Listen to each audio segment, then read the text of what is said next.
Hey everyone, it's Redman here again for another Master Duel video. So I wanted to kind of start off by saying apologies for not posting a deck list earlier.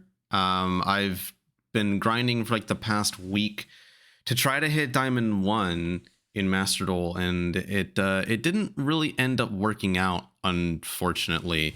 I got really close yesterday. I was Diamond 2 pretty much the entire day, and I was one win away from getting to Diamond 1 twice, but I just wasn't able to clutch it out in the end, unfortunately. So I tried my best to get there, but alas, I could not quite get there in the end. But I was still able to climb throughout almost the entirety of Diamond anyway, just with the deck that I was having.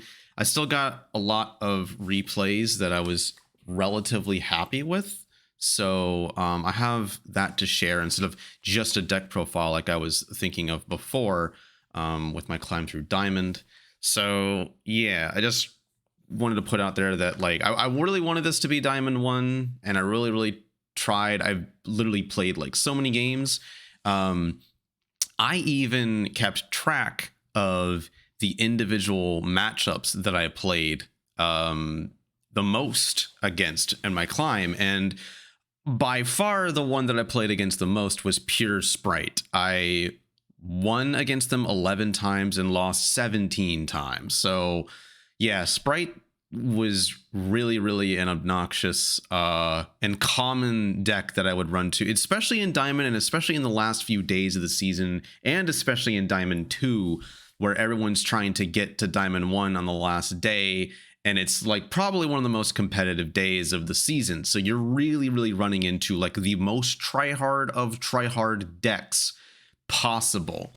One other thing I wanted to point out, well, there's a bunch of things, but like one other thing I wanted to point out that came to mind is the other Labrynth decks that I ran into. I only ran into 2 other Labrynth decks in my 210 games played this just in Diamond, by the way. I didn't count my Platinum games for March, but just in Diamond I played 210 games, and only 2 of them I played against Labrynth, and I beat both of them because they were both just really strange builds that didn't look very good in the first place. But it's like, yeah, it's like Labrynth is like probably like worse than Rogue, but it's still kind of Rogue. Like some people, like there's been a bunch of people that have gotten Diamond 1, which has been great.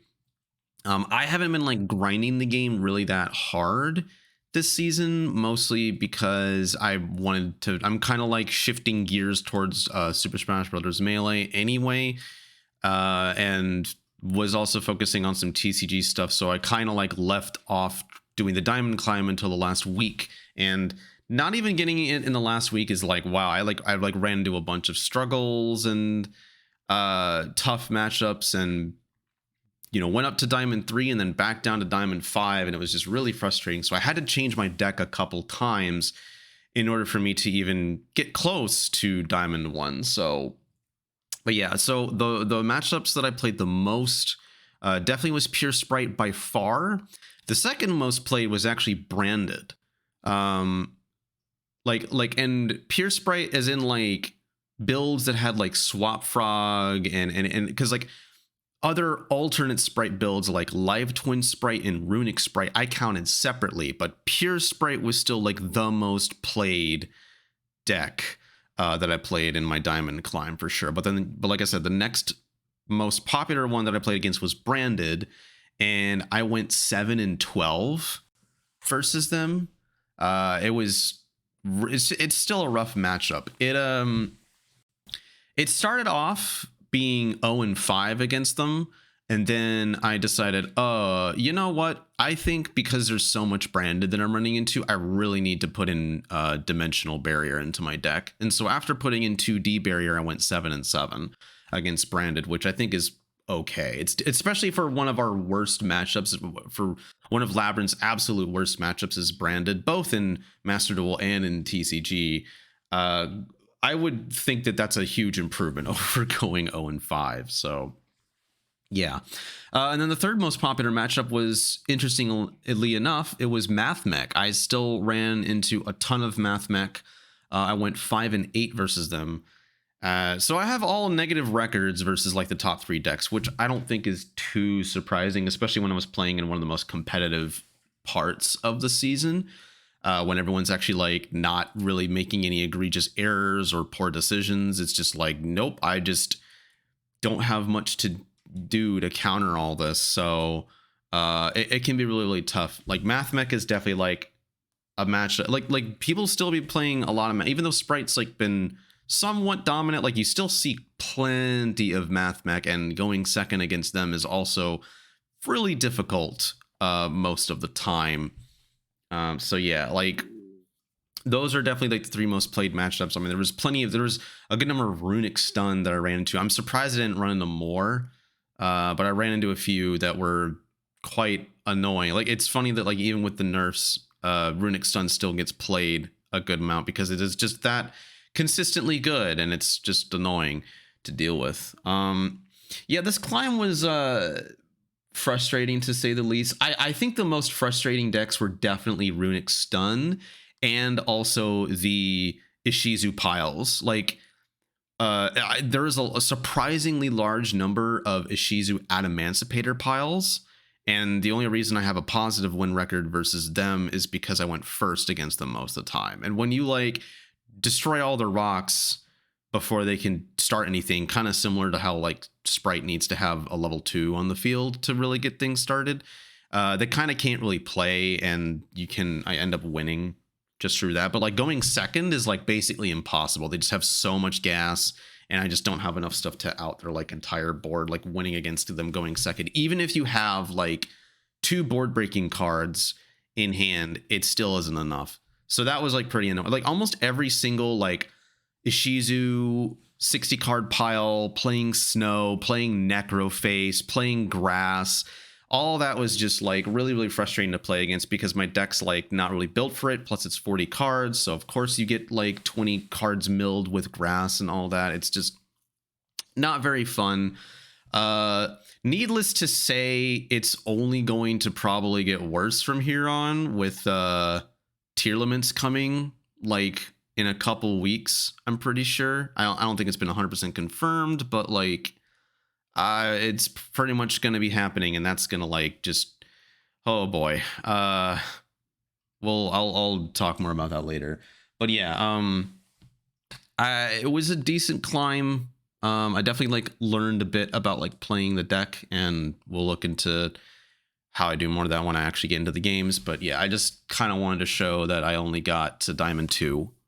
I really tried to get to Diamond 1, and I don't know if I'll try to get Diamond 1 again this month. I kind of want to take a break from Yu-Gi-Oh! After this, so this is probably gonna be my last Yu-Gi-Oh! Video for some time. Few months perhaps, but we'll see. But yeah, I just kind of wanted to preface with that to start off with. But I guess without further ado, I'll go ahead and get into the actual replays themselves. So this first one is just against Branded. Pretty standard build. They're playing some Ishizu cards. Don't really have much. They're also playing Herald of the Orange Light, which is getting limited to 1 pretty soon, which is neat. But yeah, just a kind of a standard Ishizu branded build.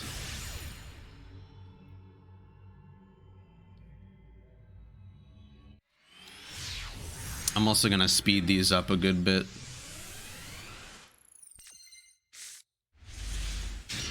So I'm going first, and I just have D-Barrier in hand. I also was messing around with Infinite Impermanence to see how I liked it, but I didn't end up cutting it after a while because it's just not a good enough and impactful enough card going second. So they have like 2 Ishizus in hand, so they just get out Medora pretty easily. Branded Fusion, obviously, just, you know, I just call fusions on the on it with D-Barrier. Get out my Lovely. They can't really hit into me with anything, and I do Tears of the Overroot to get out the what was it that I put in? Keldo, yeah, the shuffle, the other shuffler. Tragedy searches for a Luber, and that's kind of the end of that. I think this duel was just simply to demonstrate that the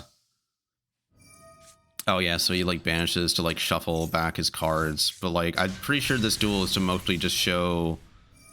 So I tried to shuffle or put back the dimensional barrier, but obviously Keldo like shuffled it away, so that's kind of annoying. So now I don't have D barrier for this next bit, but I can at least imperm this, but it doesn't stop the poly that they have in hand. So they do Quadratus and this goes to 0. But I do bounce this back to hand, and I do get to activate her effect, which is nice. So I pop the other poly, so I get to just delay them for a turn, which is nice.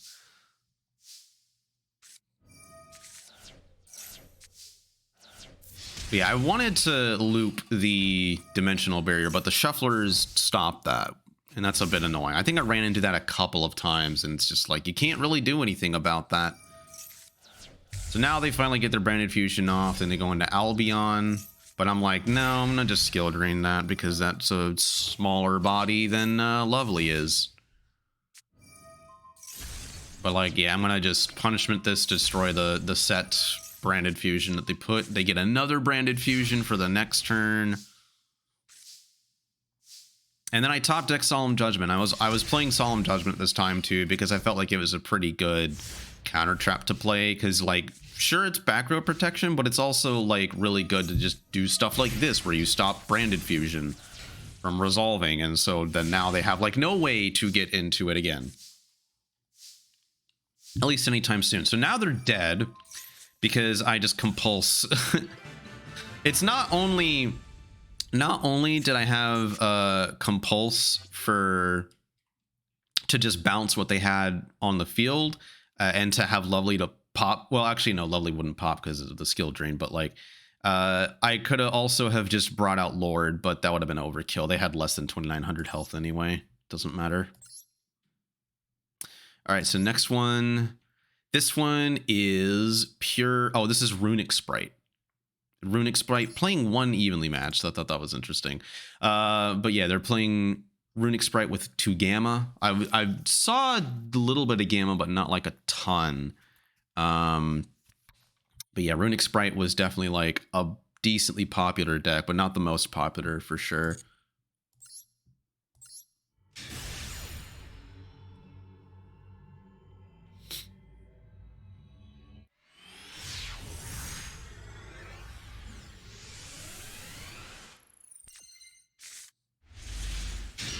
And I go first again, starting with, I get deck dev, but I have no way to activate it because I don't have any engine. I have no way to get a Lovely on the field. So it's kind of just a dead card. So this was a little bit of an unfortunate situation because when they normal summoned Cap Shell, I was waiting to like use Torrential.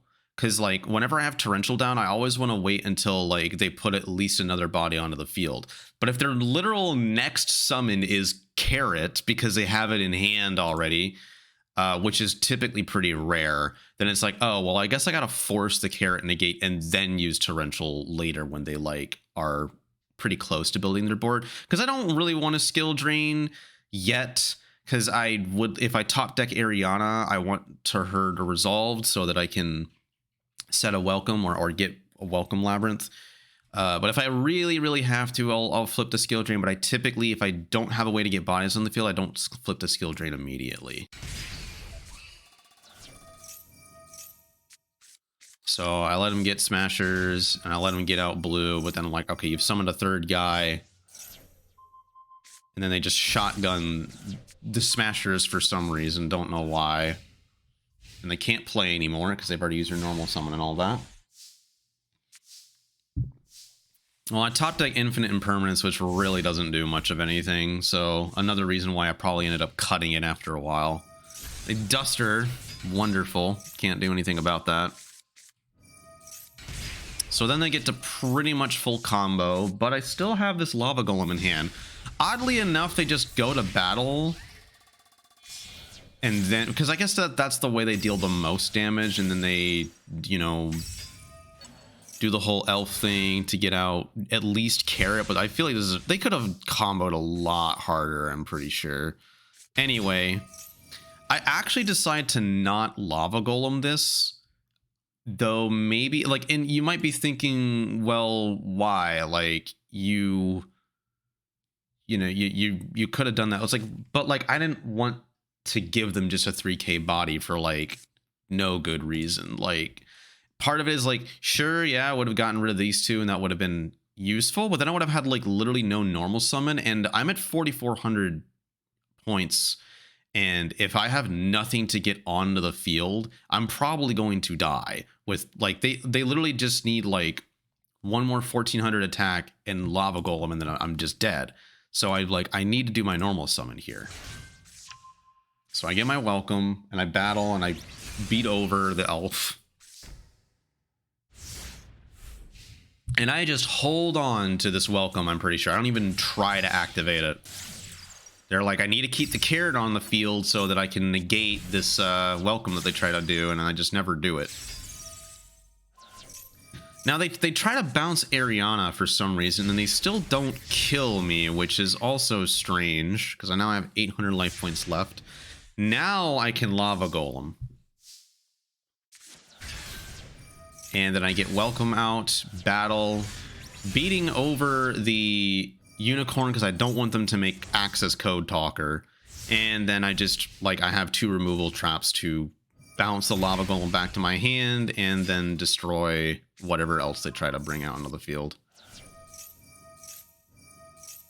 Oh, then they have a flashing fire, so they get out Hugin, and then I just destroy whatever the hell they have left in their hand. I think they kind of played that poorly. That was not the most well executed Runick Spright plays, but I mean, hey, that was after getting like dusted and stuff like that, so I feel like you really have to fuck up to lose from that point on. I don't know, but I mean, it seemed like there was some misplays because I'm pretty sure they could have killed me. They could have comboed a little harder on some turns, but it's whatever. All right, next one's against Branded once again. Nothing really crazy about this build or anything. They're playing a couple of Ishizu cards, the shufflers, and that's pretty much it. But yeah, just another Branded matchup.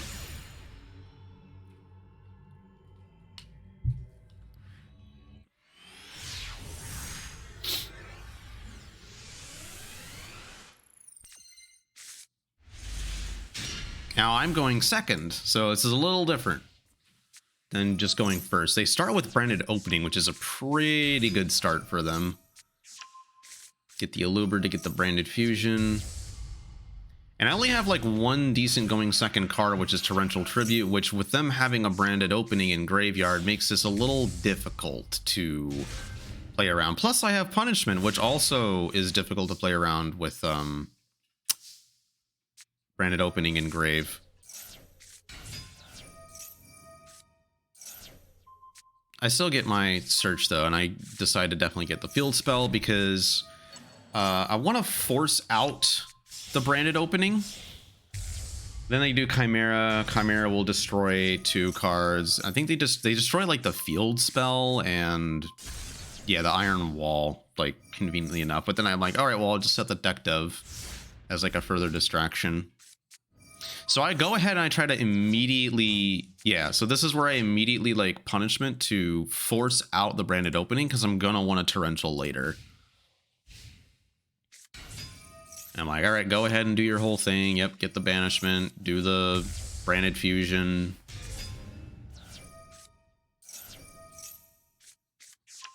And they even play Comedy, which is also pretty interesting.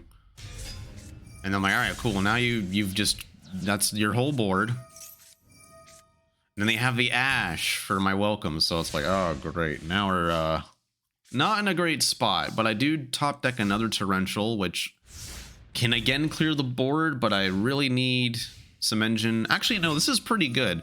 This is another really good reason why I really like Torrential, is because top decking it is phenomenal when you have a welcome in the graveyard. Because not only is it a board clear for your opponent, but it resets the welcome so that you can put it up on your turn. It's such a big swing card, and it's just amazing. Like there's a really good reason why I think Torrential should be played both in Master Duel and in TCG, and this is just one of those examples. Now, I want to stop the branded in red, so I use Tears of the Overroot here. And then that's how I get back my my welcome. But then they set the branded fusion, and I'm like, okay, fine, go ahead and summon your thing. Sure. Yep, get Masquerade. Yep, bye-bye field. And then they're gonna just try to set the Albion to get another branded fusion. And I'm like, okay, sure, bud. Hey, look at that, I top deck a Dimensional Barrier.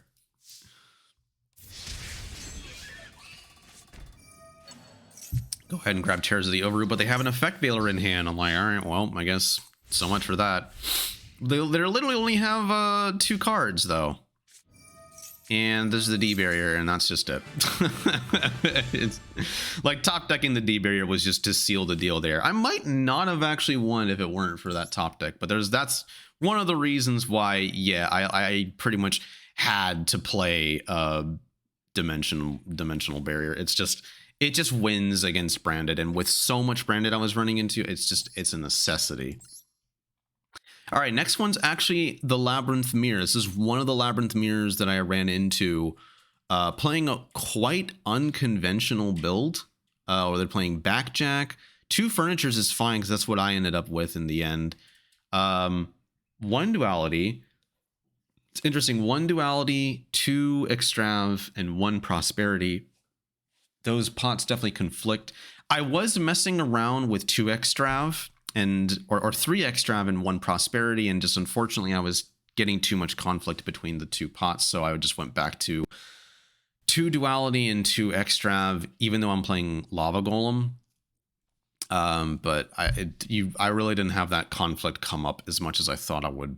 They're also playing 2 Called By and 2 Field Spells, which is an interesting choice. 2 Imperms, one of the Fair Welcomes, but they're not playing the Archfiend, which seems strange, I guess. I don't know. If you're gonna play this card, I guess you should play another not so great Labrynth card, I guess. I don't know. But yeah, like 3 Punishments, okay. It was it's like an interesting build. They're also playing 3 Maxi 3 Ash Blossom, which I also found to be quite strange. So the amount of removal traps that they have is a bit limited. And they're not playing any Floodgates. They're not playing any counter traps either. So they're really relying on just the traps here. But they only have, so for spot removal, they have technically 8, which is pretty good. And I guess this is like a 9th one, sort of. Oh, they have 10. They have 10 spot removal, which 10 spot removal is pretty good. 2 mass removal is pretty solid. It's not bad. It's definitely a take, but I think it's still significantly weaker because there's just a lot going on, and I feel like this kind of bricks more than maybe you would want it to. But yeah, it's a Labrynth Mirror that I felt like saving.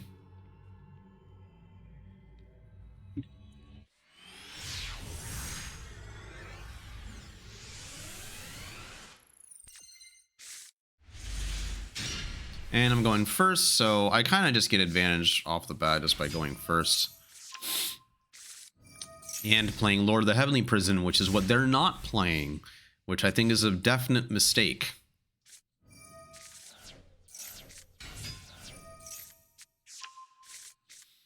Yep, so they prioritize the field spell, but I decide Punishment's great because then I can just end to pop the field spell.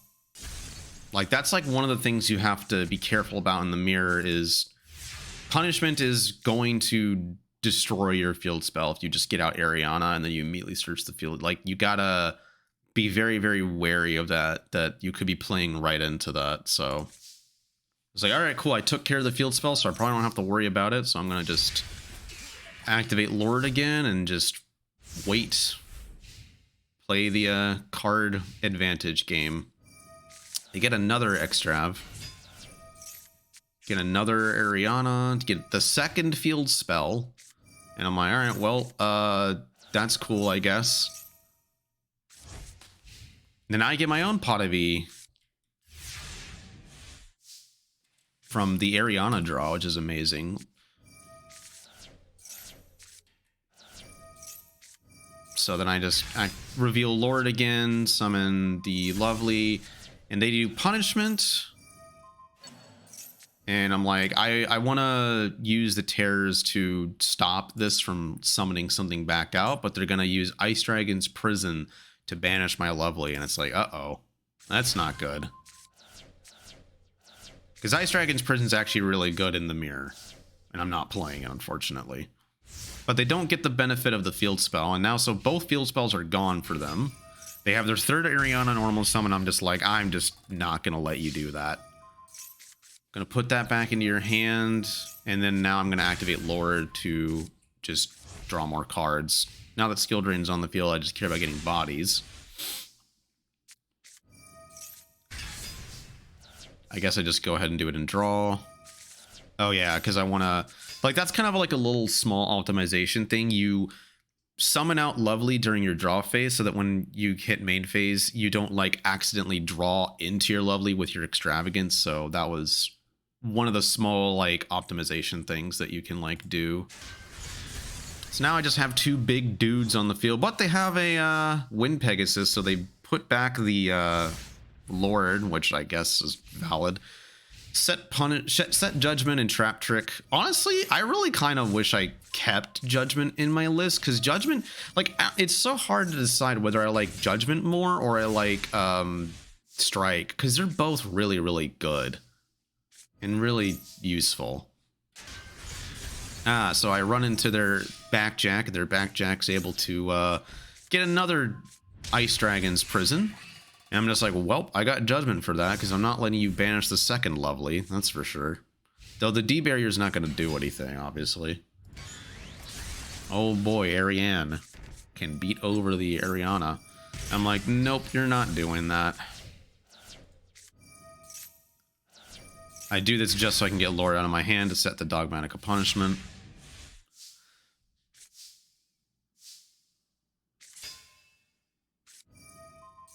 Yeah, they try to, so we just exchange here.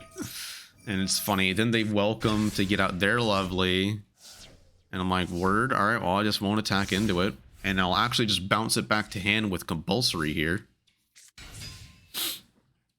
when they try to attack. And set the welcome again. Though I think I'm like running out of targets for it. Oh, and then they have Torrential Tribute. It's like, oh, well, what do you know? I have the same thing. The grind game in the mirror really is just something. And then they have the Ash, and I'm like, wow, you're playing Ash and Maxi. That's crazy. And so I'm just gonna do this now. So now I'm pretty sure they have like, what, both Lovelies in grave? Oh no, one's in the hand and the other one's in the grave, and they don't have a field spell. And they're really, really down on their resources. And I think I can't use his Prosperity, unfortunately, because I've used Punishment. So this has just been a dead card in my hand the whole time, and Lava Golem's kind of not been used, or needed to be used, really. So now they're just going to hit me, and I'm like, well, this is cool. I think, yeah, because I want to... Oh yeah, Stovey Torby's like one of the few cards I have left, but then I get the field spell, and then I'm going to use the field spell to get my Lovely back out.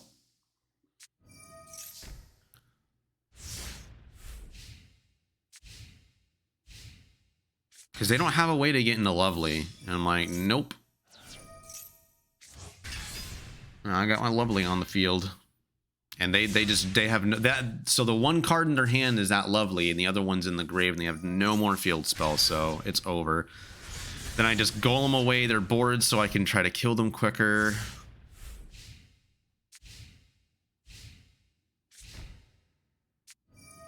And then I just do the Iron Wall just to get Lord out in the field, and get a Judgment so that I guaranteed like kill them. In case they try to activate like a trap or something to like stop me. And I'm like, nope, you're not gonna do that. Oop, you're dead. It's as simple as that. All right, next up is Runick Spright once more. So they're playing 2 Lava Golem too, which is interesting. But I think this is post Banlist. I don't actually know that these are all post Banlist. So, but yeah, it's Runick Spright.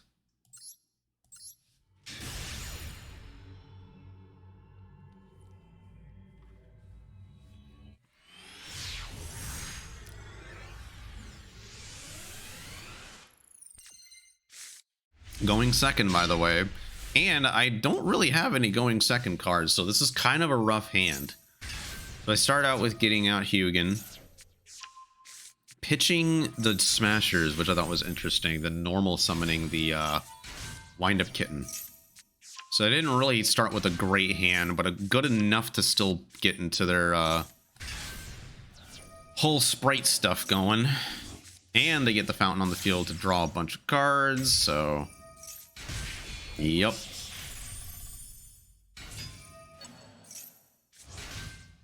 But they don't end on an IP, but they have Gin Buster, so it's like it's a decent Sprite board. So I'm gonna I want to force out the Gin Buster negate, so I do Lord first because I really want Ariana's effect to resolve.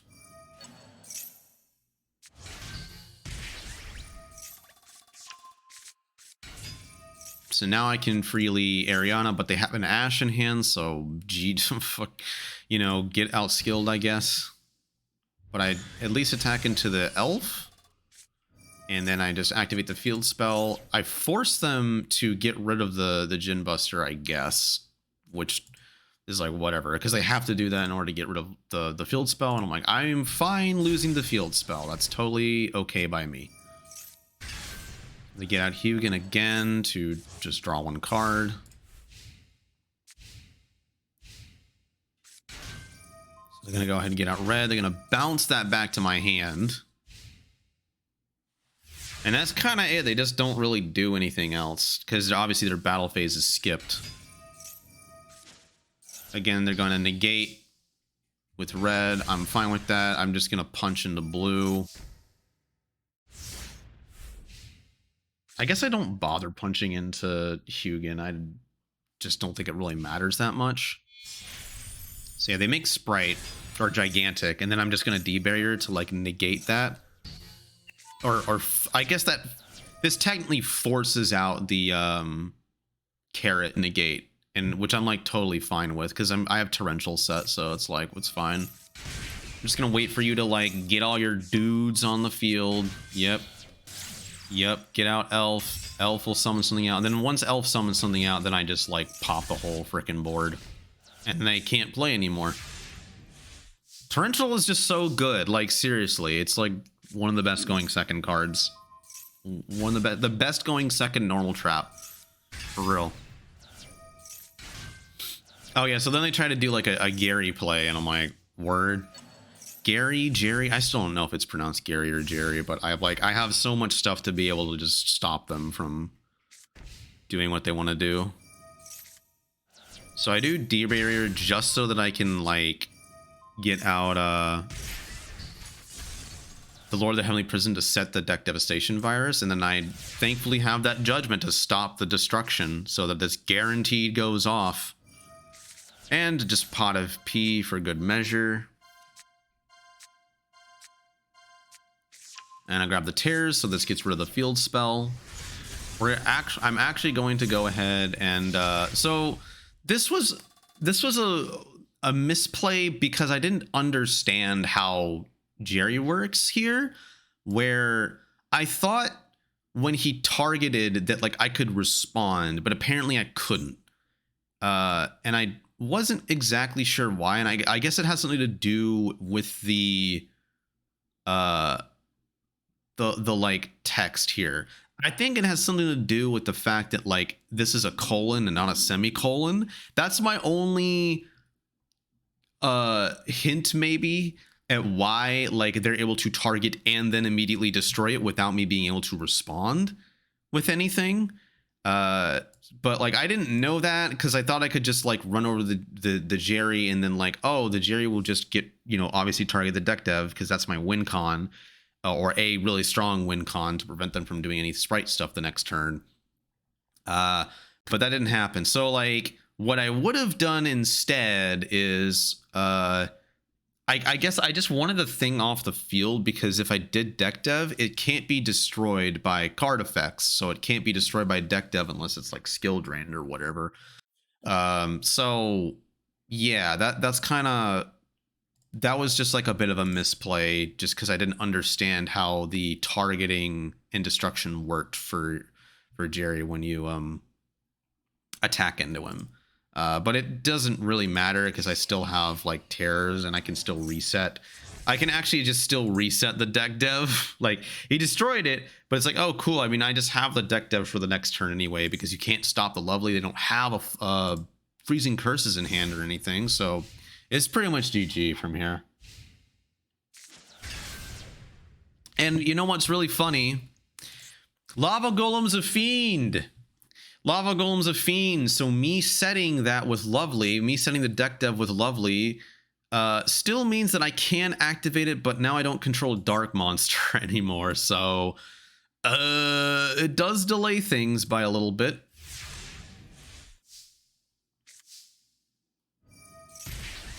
I'm like, well, I guess I'll just attack into you, since you don't have anything to stop this. It's like, I don't even think I even need the deck dev. Just like, no, I'm just gonna put that in the grave so I can reset my welcome. And they're pretty much dead the next turn, because I'm pretty sure I just get out, yeah, I get out Lovely. Oh yeah, then they called by that, but it's like, I mean, okay, I'll just win. Sure.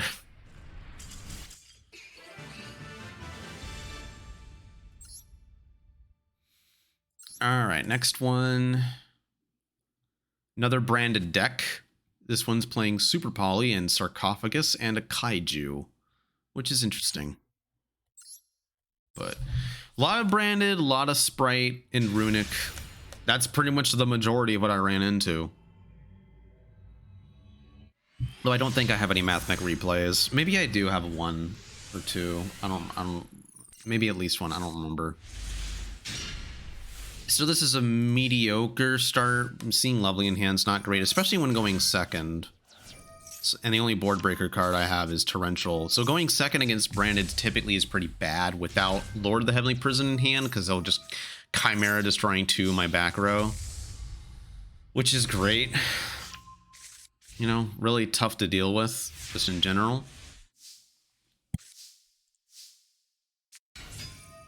See, normal the Ariana, they just immediately fire off Mirror Jade, because I guess just sure, why not? And then I always make sure that, like, if I have a way to destroy Mirror Jade, that I always check the graveyard to see if there's a branded opening, and lo and behold, there is. It's right there. So I gotta be wary of that. And of course, they're going to branded in red. Getting out Masquerade, not Chimera, because I think they just didn't have enough, or they wanted to keep the Mirror Jade. I thought that was a little strange to not at least Chimera there. I force out the destruction. So the reason I get out Ariana as well here is I really don't, I don't want my Lovely in deck to get banished by Mirror Jade, and obviously because the other Lovely in hand is a issue. But like, I have the field spell in the field, so like I just activate basically any other normal trap, and she can come out onto the field really easily. But I want to wait for Mirror Jade to like do something. But they have Ghost Ogre, and I'm like, okay, well, I guess that's just gonna get destroyed, but I still get to search. So yeah, then I'm like, all right, I'm gonna just destroy your whole field. Sure, you'll get branded fusion. And I am going to put Lovely out onto the field. And I think there's a good reason for this, because I'm able to get her back pretty easily. I'm pretty sure like the next turn or so. And I think I'm going to like trap trick to like use her pop for something. But then they activate branded banishment. And it's like, thank God I had this D barrier set, because this getting banished would have been bad. Oh, no, wait, it did get banished. Oh, because they did the branded banishment in response to Dimensional Barrier. That's why. So the branded fusion didn't go off, but the banishment did. So they masquerade, but masquerade's only gonna hit me for 25, and then that's kind of it. I don't trap trick because I specifically want to do it here so I can bring back the one lovely that is engrave. And I compulse this back to his hand. But of course they, or I don't do that quite yet. Oh wow, they even like ashed my Ariana. Now I compulse it back. And then I use... So yeah, I use Ariana's effect to draw, and then I reset the welcome. They really just don't have a follow-up play. I guess I don't prioritize getting out lovely. Now I get my other lovely out. Oh, I guess... well, oh yeah, because it's the... It's the lovely that's been banished. Duh. So I only have a lovely left in deck. I didn't check the graveyard. I'm just stupid. So now I get to just pop and do all that fun stuff. Oh yeah, pop the set card because I'm like, I don't think you have anything in hand, and I just don't think I care anyway. Now I'm going to recycle the D barrier. You can't stop this. Deck dev unfortunately just doesn't do anything against branded, but like really EEV hardly does much against them either. So yeah. Yep, they cannot play through it. And now I'm just gonna compulse away this thing that they have on the field. Might as well activate these two effects, or three. Bam, there goes the Ash. And that's game.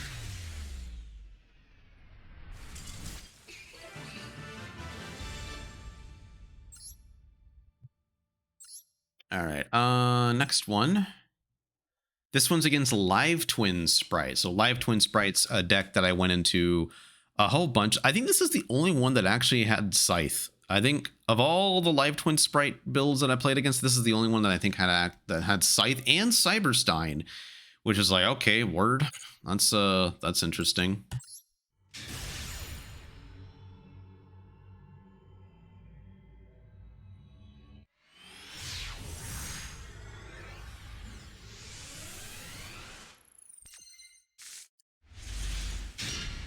I'm going first though, and I have Extrav, so I go ahead and start with that. I don't use the furniture yet because I'm like, I need to see what my hand is first. I guess I put in the compulse because I already have like a spot removal, and I can recycle the compulse later. This is one of the few times where Judgment actually saved me from a lightning storm, which was great. So now I torrential their normal summon. They do called by my Stovey Torby, I guess, sure. And I'm like, nope, I'm not gonna let that carrot do anything. Gonna pop your hand. Bam, now you only have one card left. That's crazy. And I top deck one of the best draws. Lord of the Heavenly Prison. Yep. Lava Golem for good measure, I guess. Resetting that compulse I sent earlier. Pretty much have all I need to win from here. Bye-bye. Go back into the hand. Yeah, they can't win from there. It's a very, very short one, but it just demonstrates how once I get going, I can't really be stopped. This one's against Pure P.U.N.K is what it looks like. Yeah, Pure P.U.N.K. So Pure P.U.N.K, surprisingly, that was one of the other like really it wasn't top 3, but it was like top like 5 or 6 or so. Like I ran into a lot of Pure P.U.N.K decks in ladder, and going second against them is really spooky because you basically need Lava Golem or Evenly Matched to help you be able to even play the next turn. Otherwise you're going to get Amazing Dragon, and they're just going to bounce everything that you just set and then OTK you on the next turn. So Pure P.U.N.K can be a real annoying matchup to play against if you just don't draw the outs. So yeah, they're also playing Instant Contact, I guess, Because like they were like, I was seeing instant contact used in like punk decks specifically to get out the Aqua Neos, because it's a level 7 and they have level 3 tuners so that they can get into Baron de Fleur. I guess that's like the most reasonable thing that I can think of that they were trying to do. But like, yeah.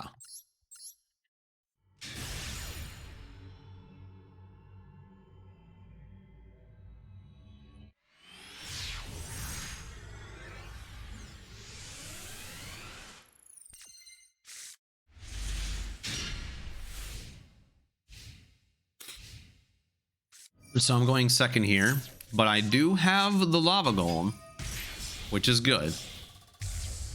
And I have the Extravagance for good measure to potentially draw into something else.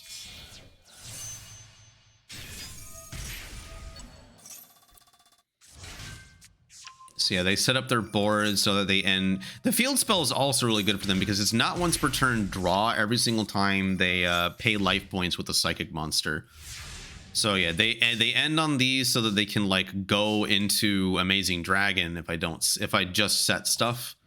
So I'm like, all right, well, I'm gonna extrav, and they ash that. I'm like, all right, well, that's fine. I guess I still have the Golem, and I get rid of your 2 most important monsters because this one can't.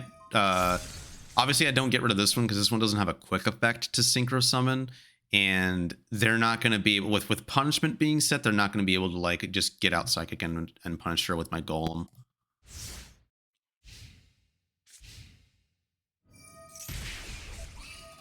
So yeah, I go ahead and destroy. At first I was thinking, so I thought at first I'm like misplayed here because I'm like, oh wait, maybe I should have gotten rid of Madam Spider, but I think Madam Spider actually doesn't really do much. It's not really like a starter card. I think keeping it on the field's actually pretty okay for the most part. Like, sure, it's a level 3 tuner, and sure they need to get level 8 body on the field to do something. But getting rid of Golem was actually like not bad because again, they could get any other level 3 tuner out, and that would have just been pep for them. So it's like, yeah, I kind of wanted to get rid of my Golem as soon as possible. And they just didn't have any further plays, it seems. So it's like, oh, okay, I guess I got kind of lucky there. Another Pot of E and another Ash Blossom. So wonderful. But I guess I will set the Labrynth field, or not set the Labrynth field spell, just activate it and then put on Trap Trick. During standby, I just go ahead and I Trap Trick off the bat. And then in response to Max C, I bring out Lovely. And I think what's really, really funny here is because Lava Golem was properly summoned and he's a fiend, I can actually bring him back with my field spell. It gives him a draw, but it's like, I was already activating it anyway, which is just really, really funny to me.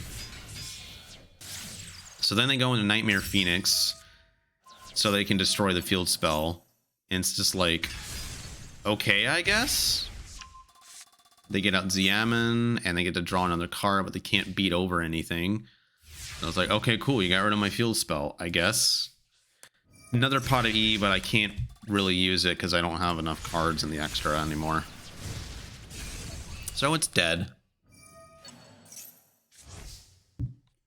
Grab the punishment because I do want to get rid of that field spell. But I don't think I even have Entis. Oh no, wait, I do. I do have an Entis in the extra still. So it's like, oh well, how convenient. I'm pretty sure I did actually check to make sure I had an Entis in my extra deck. Yeah, and I just can't play from there. So yeah, that was a cool replay because that was like the only time I ever actually summoned Lava Golem with the field spell, and I thought that was just super funny. All right. Now this one I definitely remember. This is Runick Stun. This is, oh man, is this a match? Oh god, just decked out on all the floodgates, all the like semi-limits and everything. Just Inspector border, like holy, they just really, really don't want me to play the game, huh? So yeah, this is a fun one.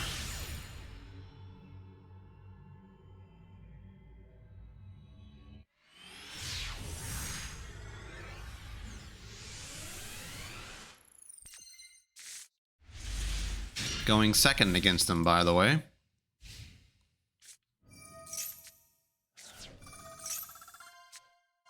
And then this tells me, ah, yes, they don't use Duality if they're anything but Runick Stun, so... Yep. And then they have Demise.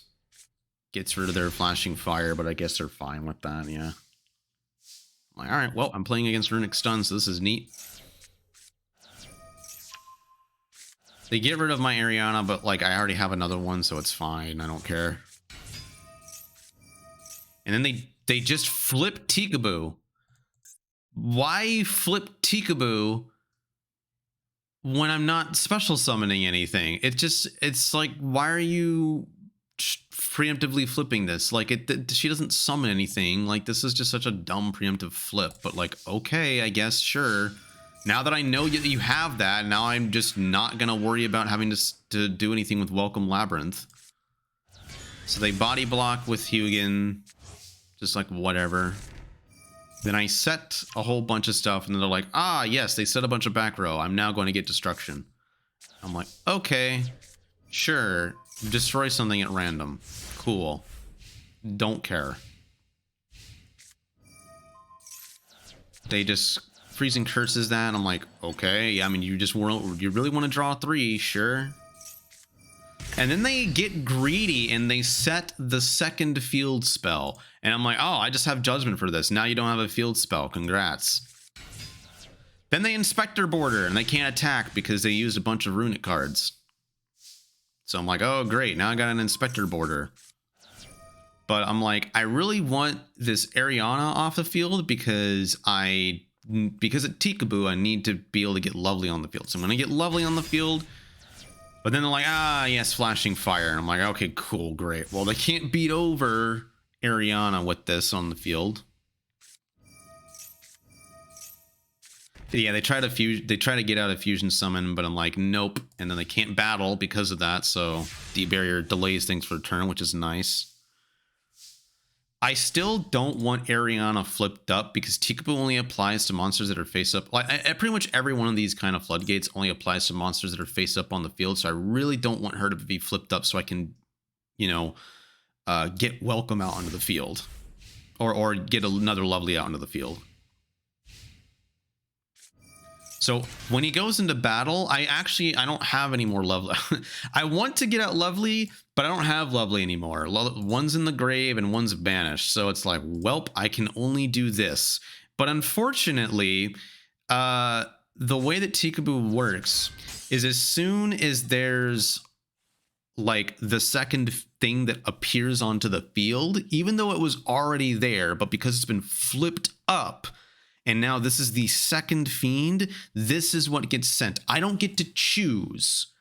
It's really weird because I thought Tikaboo would make it to where I get to choose between whether I get to keep this one or this one, because that's typically what happens. Like when Tikaboo gets flipped and you have multiples on the field, at the resolution of it being flipped, you have to choose what you keep on the field.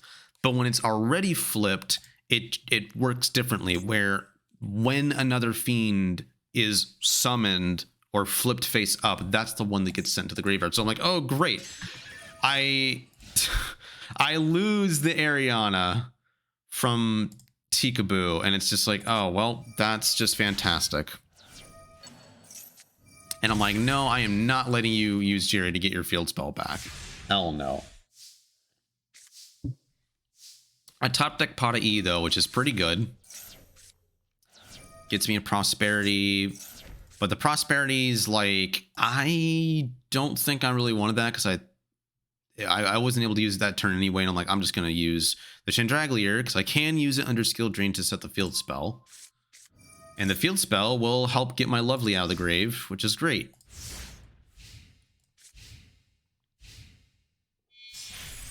Then they go into Time Thief Redoer, like that was going to do something. And I'm just like, okay, well, 1, it's negated by skill drain. 2, here's a Torrential Tribute for you.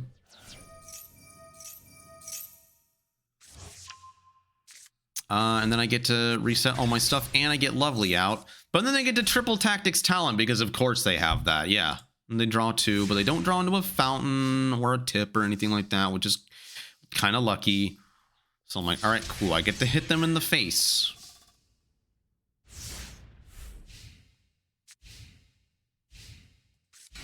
And they just set. I'm like, all right, this is still a good position. I'm in a good spot right now. I top deck Lord of the Heavenly Prison. So it's not... So I guess like... So this was an interesting thing. I'm kind of wondering why I did it, because like I still had to attack into something. I didn't have lethal here. I still had to attack into something to get Lord of the Heavenly Prison out. But I guess also the reason that I did this is because I don't think this Welcome Labrynth has any more valid targets. Like, so I have the 1 lovely engrave. I have 2 Arianas engrave. And then I have lovely banished. I have my other I have my Stovey Torby banished. I have my 3rd Ariana banished as well. So I have literally no more targets for this welcome. And so I guess that's why I decided to get Lord out, because I cannot activate this welcome anymore. And like Lords, I'm literally not gonna be able to activate Lord. I just need to get a big body on the field to like start threatening and doing damage. They flip the rivalry and I'm like, that's fine. I'll keep the biggest thing on the field. I'll keep rocks. If I'm going to stick to one dude, I'm going to stick to Lord.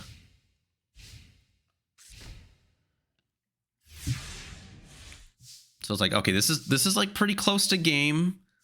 I do try to attack, but they get out Gary and I'm like, welp, okay.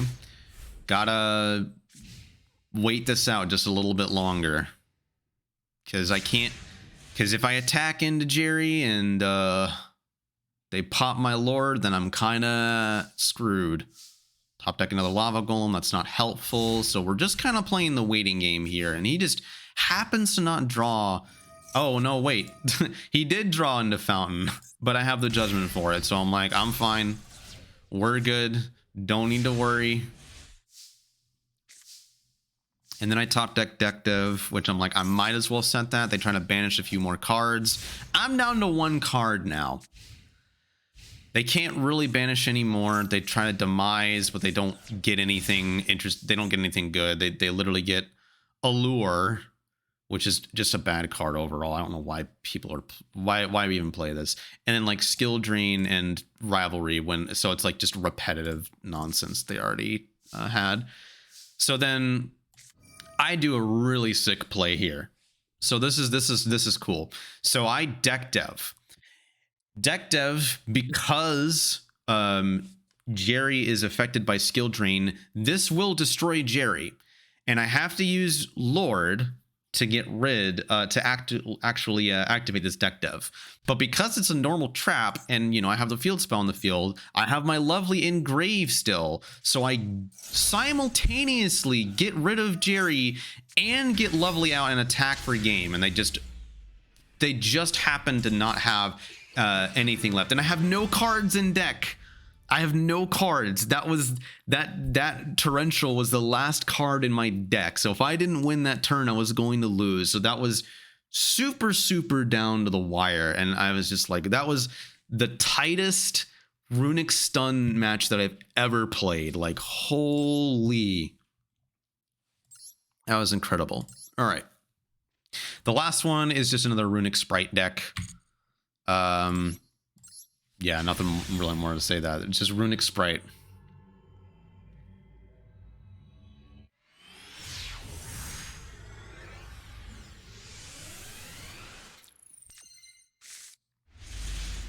And I'm going first against it. So it's a pretty good start because it's like, you know, I got like deck dev, I got Welcome Labrynth. This could just be GG off the bat. I'm like, yes, they normal summon Max C. And typically, if I'm like, okay, if anyone ever normal summons Max C, it's like Spright variant. And now that I know that it's Spright, I'm going to try to get this deck dev activated. But they have the Ash Blossom. And it's like, no, I needed that to resolve. So now I just get to sit here and just wait for them to do their whole Spright thing. And I'm like, great, this is just wonderful. And they get the whole Runick Fountain. Get their whole Runick engine online.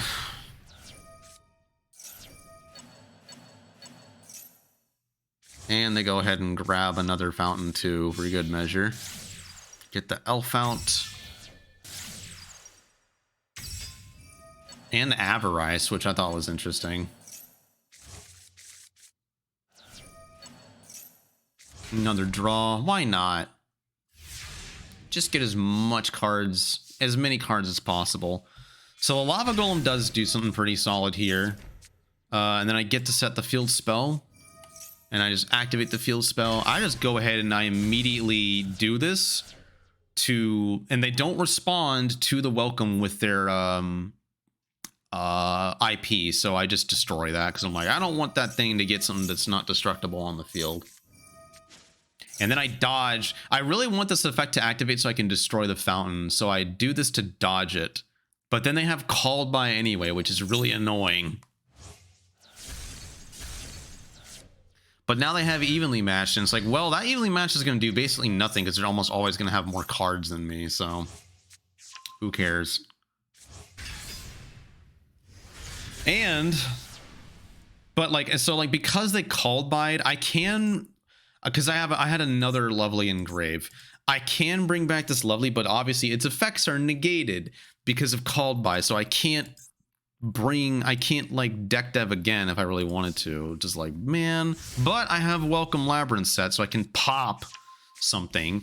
They draw into a Runick Flashing Fire, which is like, well, that's great. They're just gonna draw into more Runick cards. I'm like, no, I'm gonna destroy your fountain because I don't want you to draw anything. But they get to now get back into their Sprite engine. Wonderful. Activate fountain again because they got it from earlier. Summon out Max C. Just like, okay, I guess you want a level 2 body. I'm just like, nope, gonna dodge that. This is definitely one of those situations where I think furniture came in handy. I mean, there's a lot of reasons why I think furnitures come in handy in general. So yeah, they get Runick Fountain, and then finally I get like a destruction off of, because deck dev's just been active, and they've just been drawing to nothing but spells, you know? But it's like, cool, now I've hit some of their Sprite engine. Hitting blue is pretty big, not gonna lie. Yep, go ahead and extrav off the bat.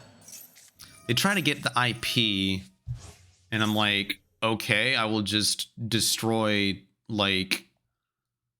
Do I destroy Fountain here? I don't remember. Oh, they get rid of my field spell, which I think is funny. Yeah, and then... Oh, but they get rid of the field spell, so the field spell won't pop anymore. But I'm like, alright, well, I guess I'll search. And then they'll IP to get out Unicorn to try to bounce something. I really don't understand why people... Like, was this dude playing Avermax? Like, if you just Avermax here, I'm just screwed. I can't out Avermax. But no, they don't do that. So they get rid of my field, but then they... Maxi gets in the hand, that just gets blown up. And Ash gets blown up too, which is funny. Go ahead and get Skill Drain so I can get out Lord onto the field. And set Trap Trick. Setting Trap Trick with Lord actually is like pretty freaking nice in a lot of instances. Trap Trick to get out the Tears of the Overroot so that if they try to get anything with the fountain, like here, I'm just going to be like, nope. I'm like, that's fine. Try to activate fountain. No siree. Setting that Max C. I don't have a welcome engrave though. So it's like, oh no, I do.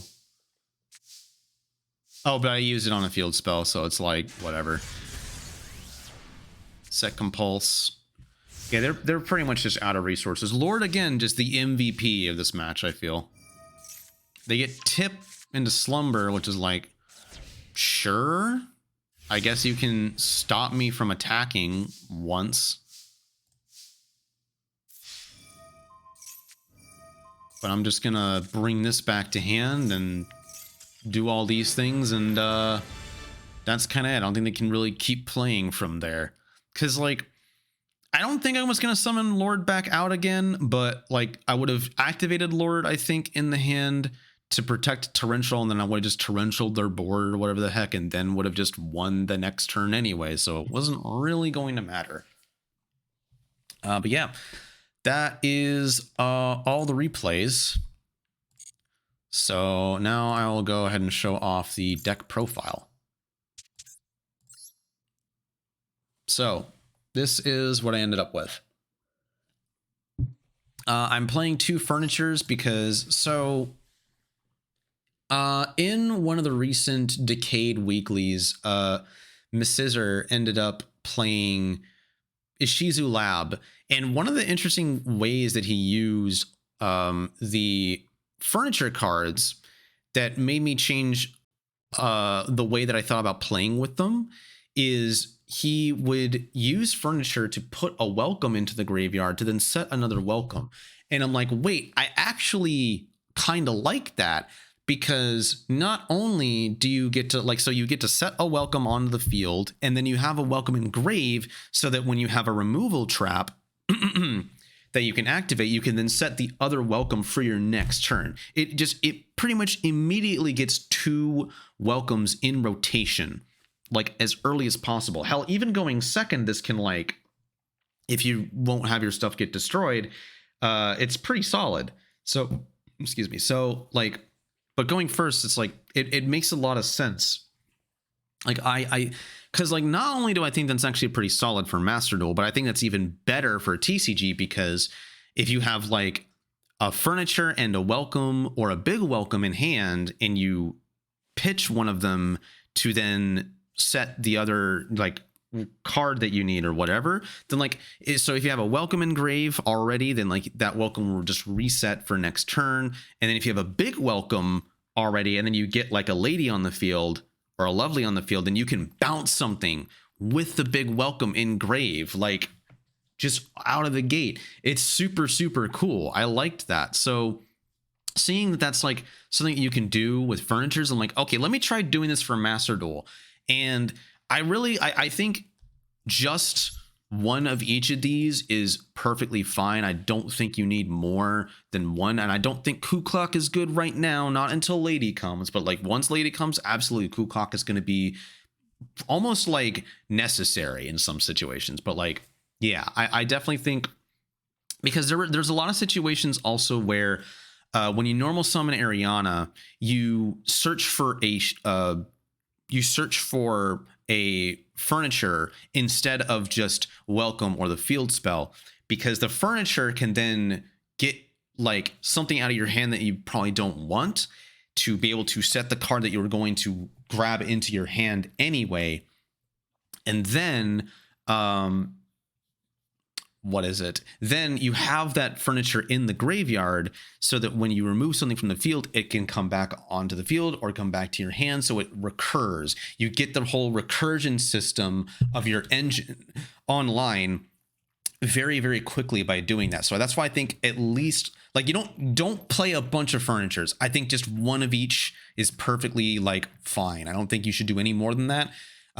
Obviously you can play like 0 furnitures. I just think like if you want the recursion of the engine, like when you play it right, it works pretty damn well. Like I definitely have to say, like after playing with furnitures for like a while now, and especially like learning like, oh yeah, if you just put the welcome into the grave, then like you have that like rotation of welcomes immediately, which is really, really powerful. Like that kind of recursion to constantly go into your stuff is just so good. So yeah, that's why I like furnitures. Yes, there are some times where you are going to just go minus, and that's sometimes a sacrifice you have to make to get your engine online, but you really, really want to get your engine online a lot of the time. It's also really nice that Chandraglier, just both furnitures, they play around skill drain, they play around imperm, and they don't have to worry about pretty much all those things. The only thing the furnitures do not play around is Called by the Grave, obviously. And Man, I gotta tell you, my furnitures got called by a lot. And I mean, like, when I tried to use them in order to set my welcome to just be able to, like, get my engine online. Because there were some times where, like the bad time to use called by on furniture is when, like, they would come back to hand or come back to field. Because that's just like, okay, cool, you just removed one card from the recursion cycle and that's it. You didn't, like, stop me from getting into my engine. But there were a lot of times where I just got full-blown stopped getting into my engine because they had called by. Like, if they have the called by for your furniture, just, like, whatever. It's really annoying, and obviously it happens a lot in Master Duel because a lot of people are, pretty much everybody is running 2 called bys because of max C, because you pretty much have to. And because there's 2 of them, there's, like, a much more likely chance. So, like, those 2 factors with max C and just call by being at 2, you run into call by way more in Master Duel compared to something like TCG, where call by's at 1 and I don't even see any lists playing it at all. And I think I'm pretty darn sure, like, Crow doesn't stop the effect. Crow just, and I don't think Bell, I think Bell and Skullmeister maybe do, but Bell's not that popular right now, and all that. And like, Crow only, like, banishes it so it doesn't come back, but it still gets to set something. So, like, call by is really the only thing, like, really, like, hurts when it comes to furniture. So, and because call by is not nearly as prevalent, it's basically non-existent in TCG, I'm like, furnitures are just goated there, I think. So I have 2 Ariana and 2 Lord of the Heavenly Prison. So I have a little bit less consistency on getting into engine, but I still have at least 10 cards to get into engine. So I have 2 furniture, 2 Ariana, 2 Lord of the Heavenly Prison, obviously the 3 traps, and then a trap trick to get me there. So that's 4 different ways that I can get into, you know, a welcome or the welcome itself to be able to do that, which is the bare minimum. I think anything less than that is you run the risk of bricking too much. And there were still some games where I ended up bricking. I was definitely very much thinking about bumping up Ariana to 3 and Lord to 3, because I was doing that for a while, but I wanted to put in Strike, and I was experimenting with Judgment, because Judgment really, like, put in work a couple times, and it's just a really, really nice to have counter trap. And same thing with Strike. I'd be kind of going back and forth. I think I took out Judgment to put in Strike because I wanted to try Strike out again to just see how I liked it, since I wasn't really getting back row blown out that often. Like, I was getting dustered, but very rarely, so I didn't really think I needed Judgment that much. And Judgment stopping certain spells and traps can be really nice, but wasn't super necessary. Strike did do things, and it was useful in a lot of spots. Like, I think it's a nice, like, it's kind of like a bonus. It feels sometimes like a win more card because it doesn't enable engine. It doesn't, like, synergize with anything in the deck, but it does help you to stop your opponent from doing stuff, like, on the spot. And it can help you going second in some situations. That's not the main reason why I play it. It's just, it's a solid, it's one of the best, like, counter traps to play, just straight up. So yeah, like, but if I really wanted more engine consistency, which I didn't really feel like I needed it, but if I really wanted it, I would just put in a 3rd Ariana and a 3rd Lord of the Heavenly Prison for sure. So that would have been, like, the most significant change. But because we're playing in a Spright meta where the most popular deck I played against was Pure Spright, and then, like, a bunch of freaking Spright variants, Lava Golem's pretty much necessary. This used to be a Sphere mode, but I kept finding a lot of spots where Sphere mode was just dead because they would only end on 2 monsters, and I would run into I ran into Sword Soul a whole bunch, and Sword Soul only ends on 2, and I've Lava Golemed a lot of Sword Soul boards, but obviously Sphere mode would just do nothing.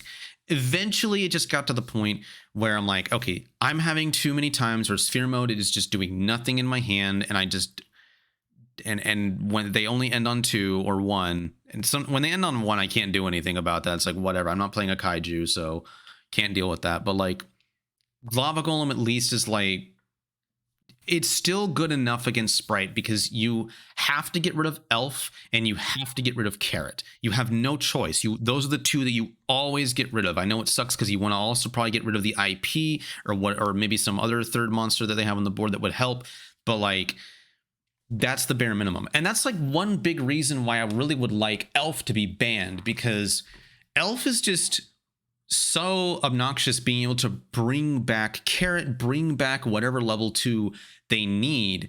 Because like, no, I would think that I would actually probably legitimately just be running Kaijus. I'd be running Godarla at 3 instead of Lava Golems, because then I just care about Carrot going away now, and I don't have to worry about Carrot coming back because they don't have Elf. Like, Elf is such a huge card for Spright, and like with that being gone, I would literally not have to, I wouldn't feel the need to play Lava Golem anymore. I would actually be playing Godarla, because Godarla doesn't take away your normal summon, and there's some times where I want my normal summon, but because Elf's legal, I have to play Lava Golem. Just, you have to. Don't need to explain too lovely. You need to. 2 Lord is good. 3's better, obviously. You're probably wondering why I'm playing Duality with Lava Golem. Honestly, I tried doing 3 Extrav, 3 Extrav, 1 Prosperity, and they just conflicted way too much. I drew multiple Extravs too often. It was just annoying. So I'm like, I just like this trusty dusty duo of 2 Extrav and 2 Dualities. They work pretty well. If you see both of them in hand, that's like amazing for you.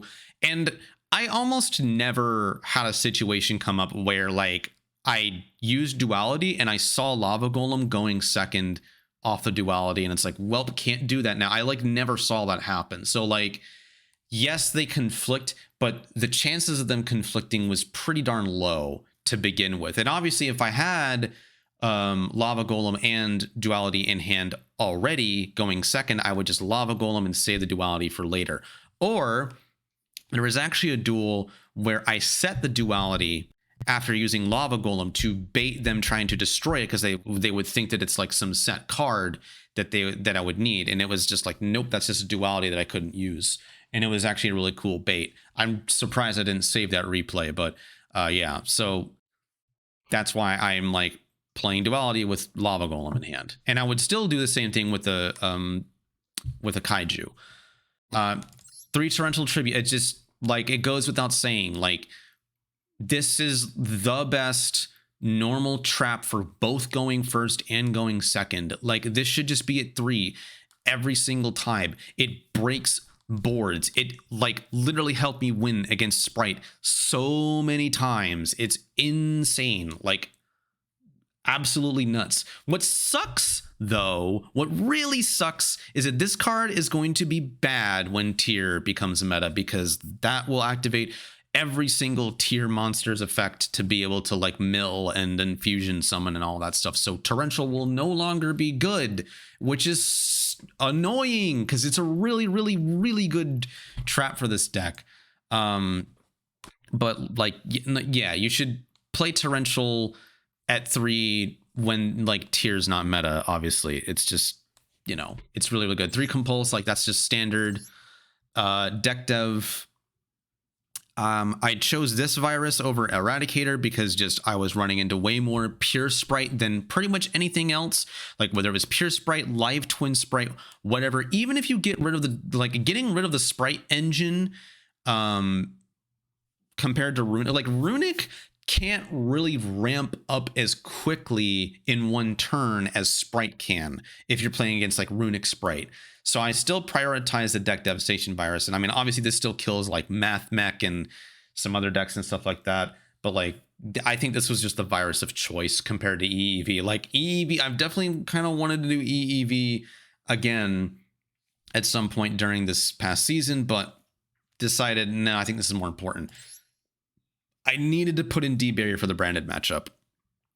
I had like basically no choice. I was getting creamed by branded consistently, and I'm just like, okay, look, D barrier just completely stops them, and I should just do it against them. It can do stuff against Runick to stop their fusions. It can do stuff against Spright to stop Gigantic or stop to getting to Gigantic or whatever.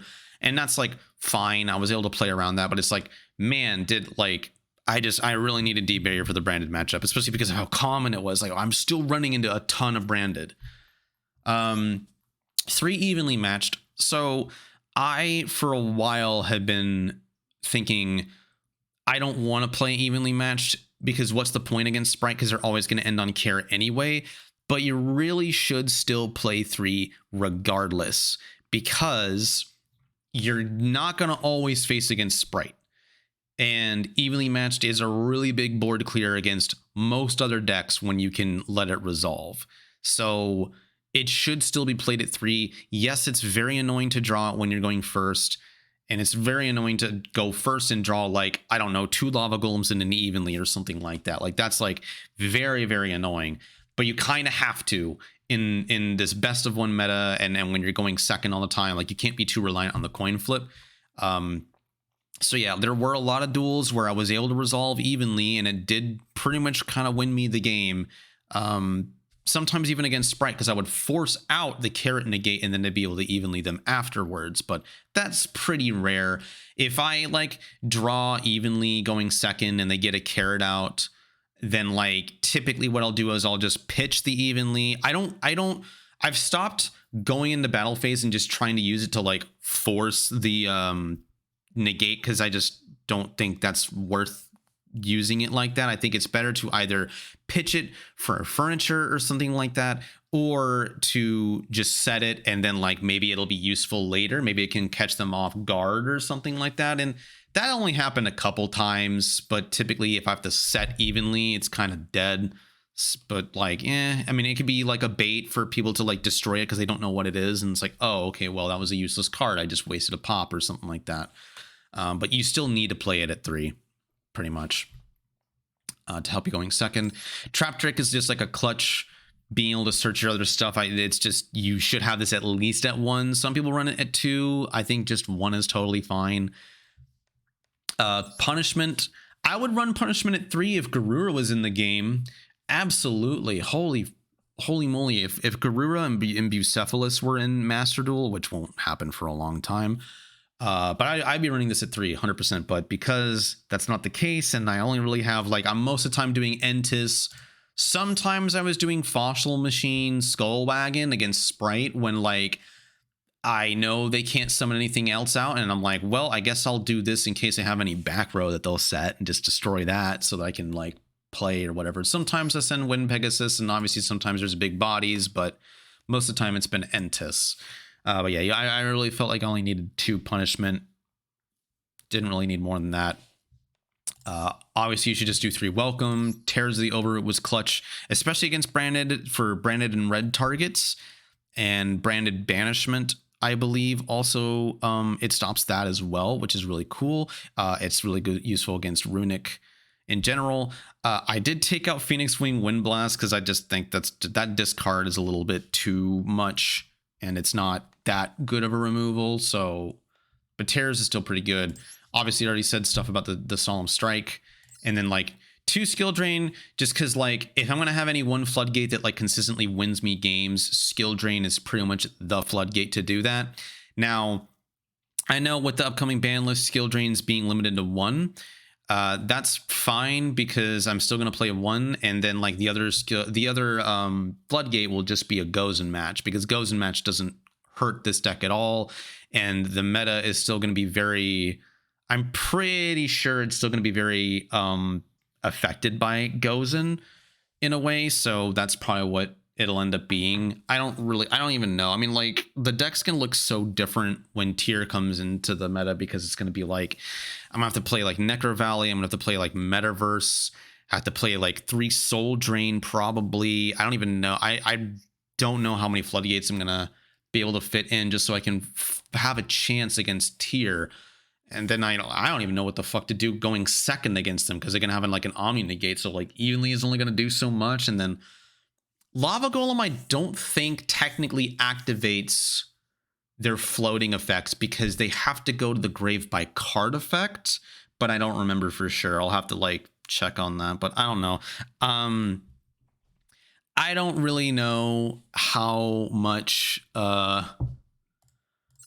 I don't know. I don't know how much I'm gonna be playing more of Master Duel. I think I'm taking like definitely taking a break from Master Duel and probably just Yu-Gi-Oh in general for a while. Like I said, I think this is gonna be my last Yu-Gi-Oh video for some time because I'm kind of burnt out on the game. And I mean, like especially after playing TCG and Labrynth is pretty much at full power, playing with Lady, playing with Bucephalus and Garura, playing with Big Welcome, although and Ku-Klok especially. It's just like, dude, like Labrynth is so much better and more fun in TCG than it is to Master Duel. It's just barely not there yet. Like even if we just get Lady in like May or June or something, I really don't think we're gonna get Lady until like June probably. But like even with just Lady, like the deck just becomes so much better and so much more fun.